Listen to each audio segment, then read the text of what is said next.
Travis Wayne Goodsell. I got a comment yesterday on an old original video of mine from way back in 2014 or 15. My Paleo-Hebrew and Egyptian discoveries. This is the one video he comes to of mine after 9 years, 2014 to 2025. That's 11 years. Oh, crap.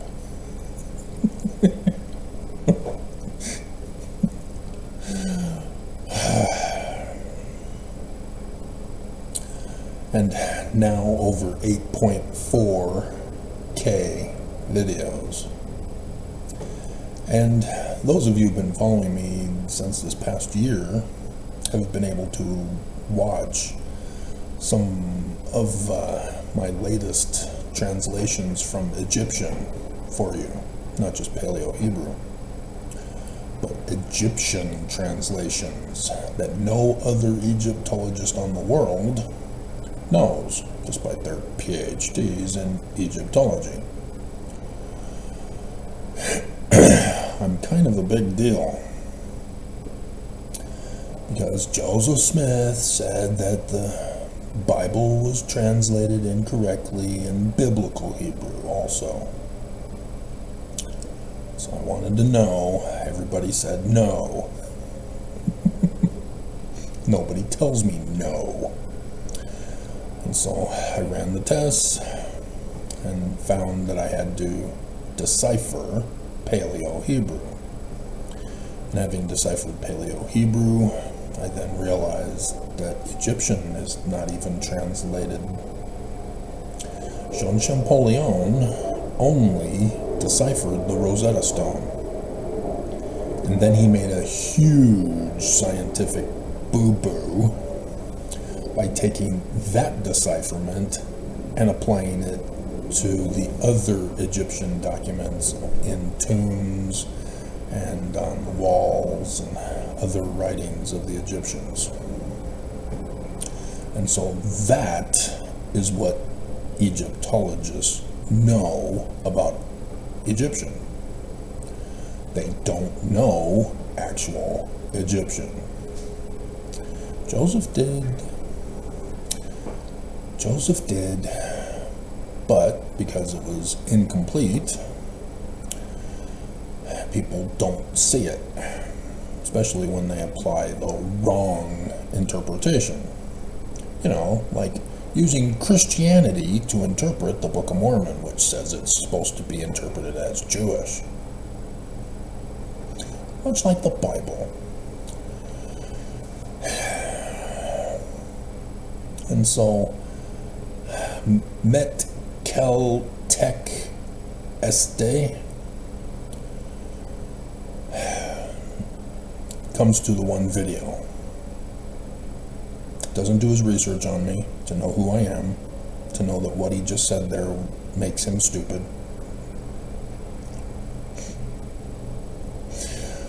Doesn't bother to watch any of the other 8.4K videos, even to do a search, if that's too much for him to watch. To type in Egyptian or Paleo-Hebrew or whatever. But it's Egyptian because the Egyptian, the Heliopolis creation glyph is the thumbnail picture.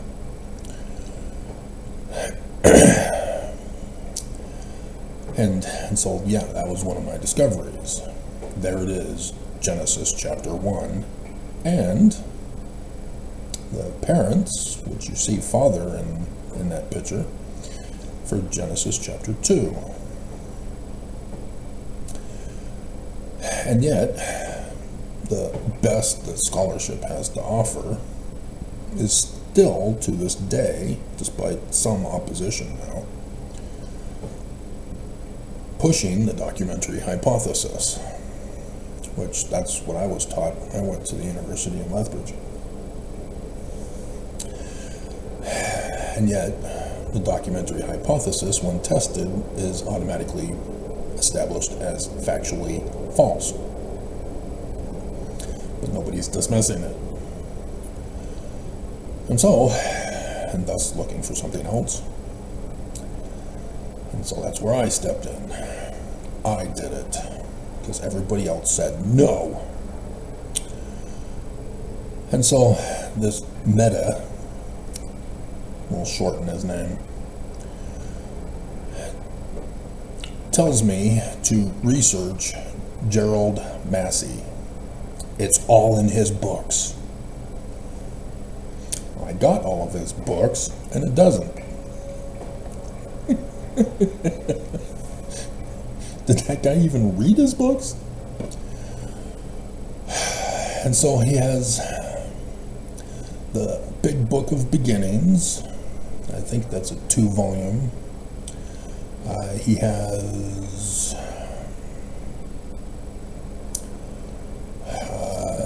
Ancient Egypt, The Light of the World. That's 2 volumes. The Natural Genesis in 2 volumes.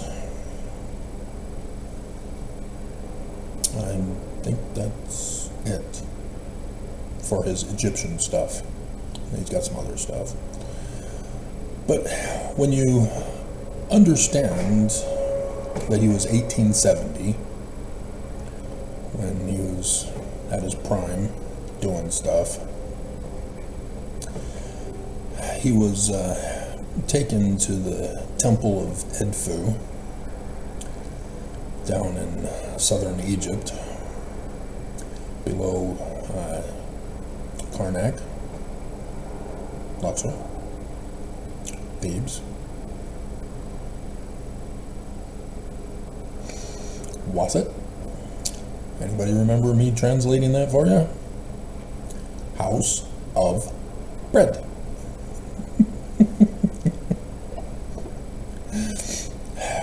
What's the house of bread, everybody? Who's the god of Wasset? The house of bread. Emmanuel.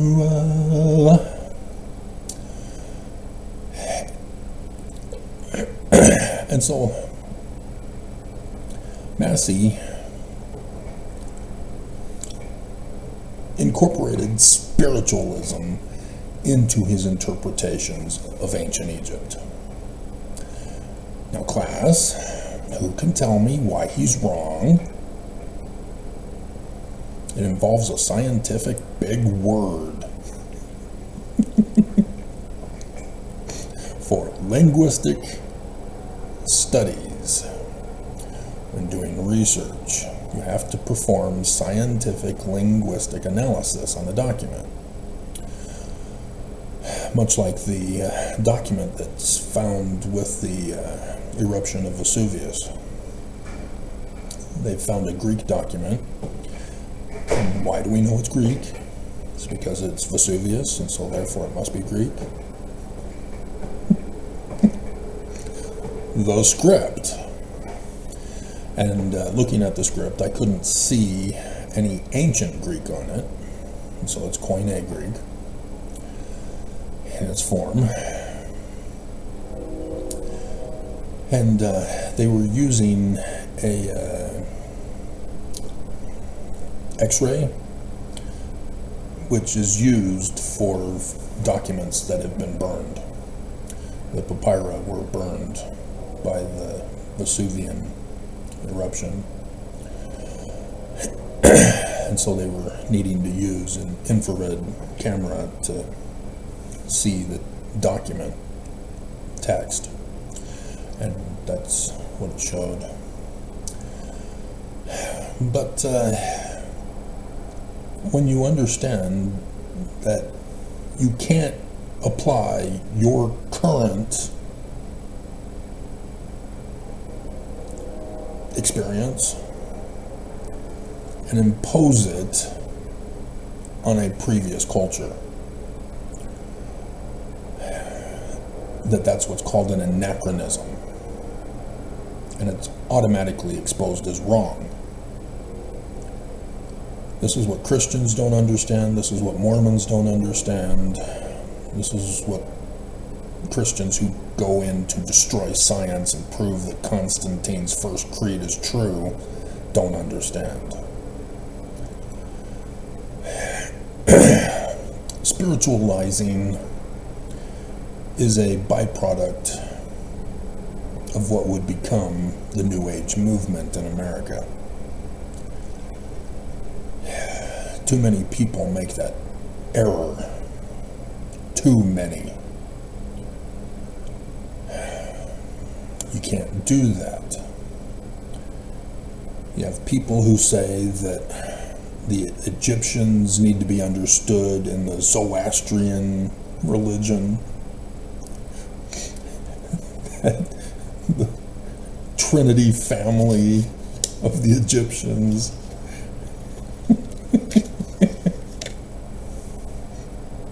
Is Christianity, let alone that they then say that Horus and Amen are Jesus. Guys, you're going the wrong direction. Egypt is the first world culture that everybody migrated out to the rest of the earth from. And as they migrated, they altered the religion as well as the language. When you know these facts, you should be able to expose others who think that they can impose a certain time period on a previous time.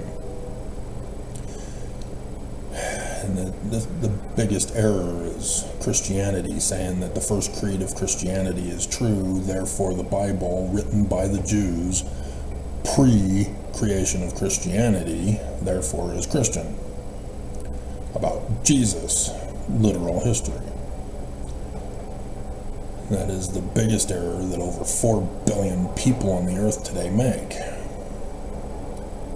If it's the Jewish authors who wrote Jewish scriptures pre-Christianity, it's obviously not Christian, and you can't use Christian interpretation on it.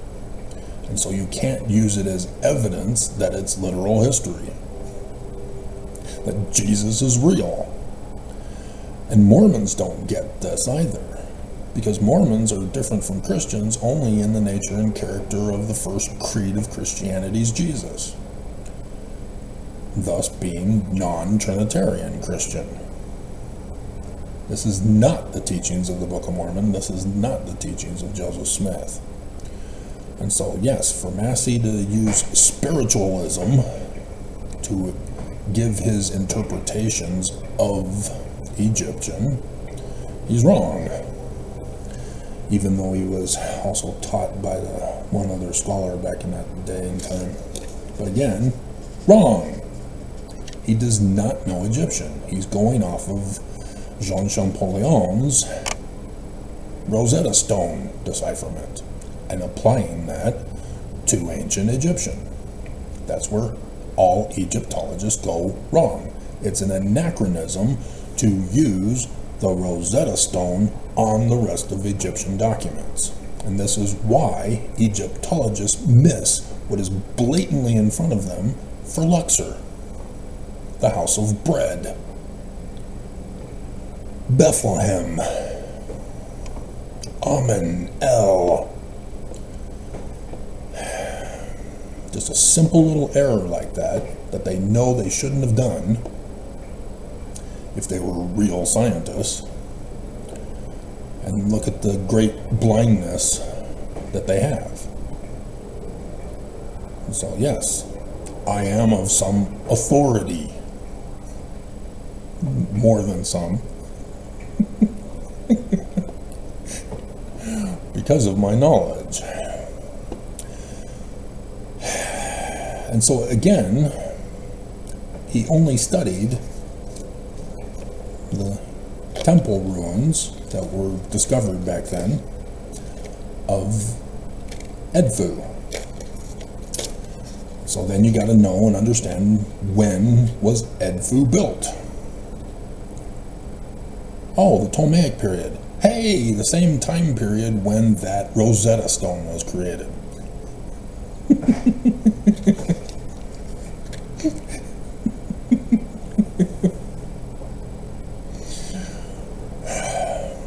And so yeah, it's just, I just bang my head.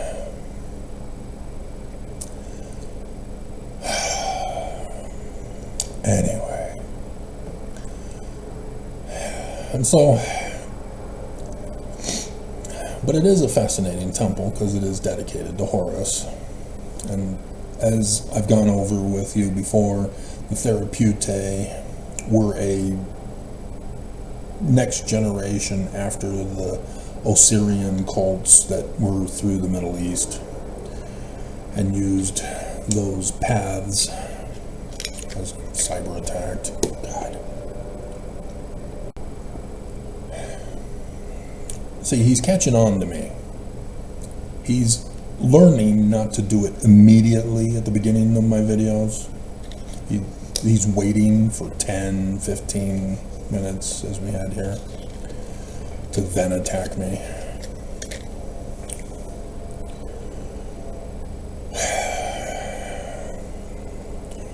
So anyway, but this also shows the conflict between Horus and Seth. And if you understand that it's giving you the date for the start of the latter days, as I have, they don't. I do. Again, Egyptologists with their PhDs know nothing of Egyptian, because these latter days are all Egyptian, and they're found in the Bible. They're found in the Book of Mormon. They're found by Joseph Smith. And everybody misses it because nobody is the authority on Egyptian. Nobody is the authority on scriptures and the ancient cultures but me and me alone. Because I did the work. I did the research. I did the study. I ran the tests. I made the decipherments. You can't just have the title of PhD and go around telling everybody you're the authority. Let us see your fruit. What was your thesis? False. Get out of here.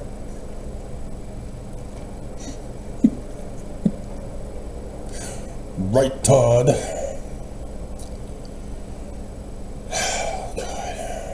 So yeah, even though I got cyber attacked at the first of the month, I'm still waiting for another attack for my birthday, because that's a pattern of practice too. Right, Todd? Bleep, bleep, bleep. God. And so,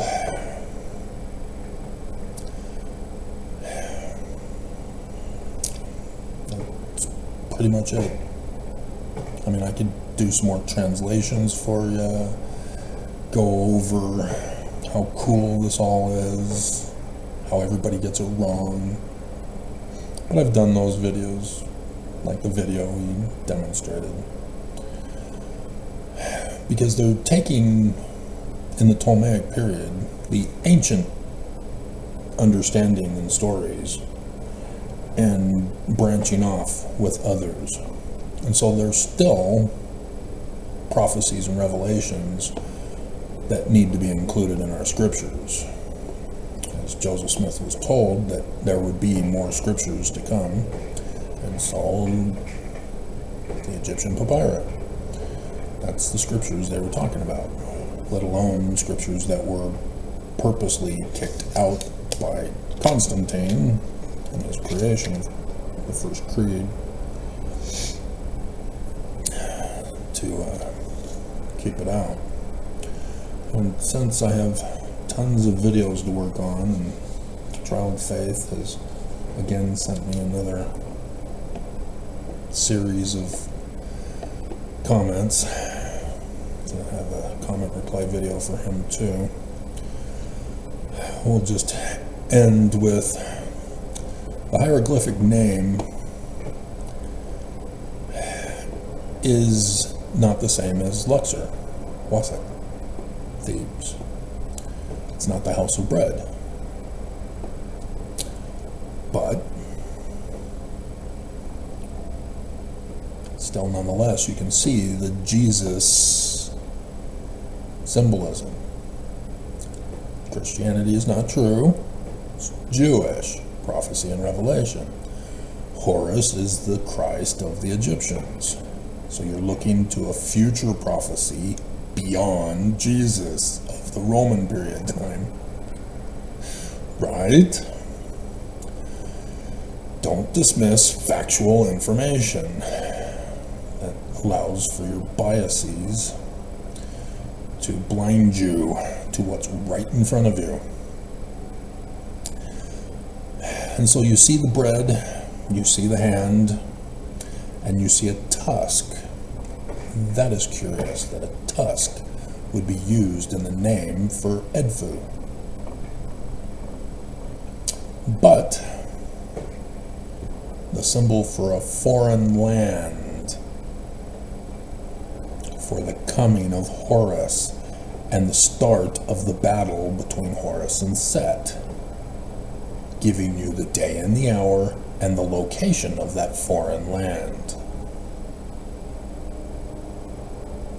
Yep, 8 April 2024, that formed the cross over the United States of America. The first line for that cross was the ancient Egyptian religious calendar New Year.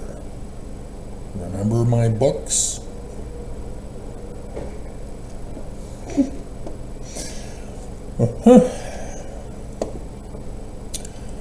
I knew what it meant when Fox 13 News Utah reported it on January 4th, 2016.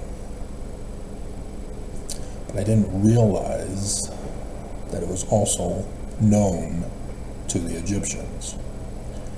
And I would go to find out, oh, yeah, there it is in the book of Samson. There it is with the cross of Jesus lifted up on a cross of Jesus on earth. Solar eclipses are in the heavens, casting their shadow on earth. That's what that symbol is.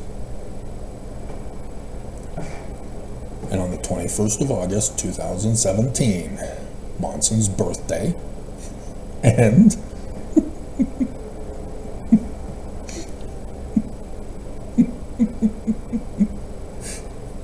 they even knew this church was the great and abominable church.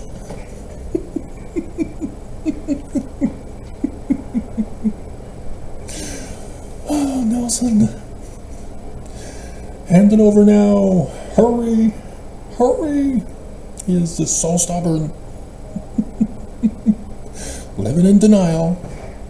I'm Jesus, not Trump.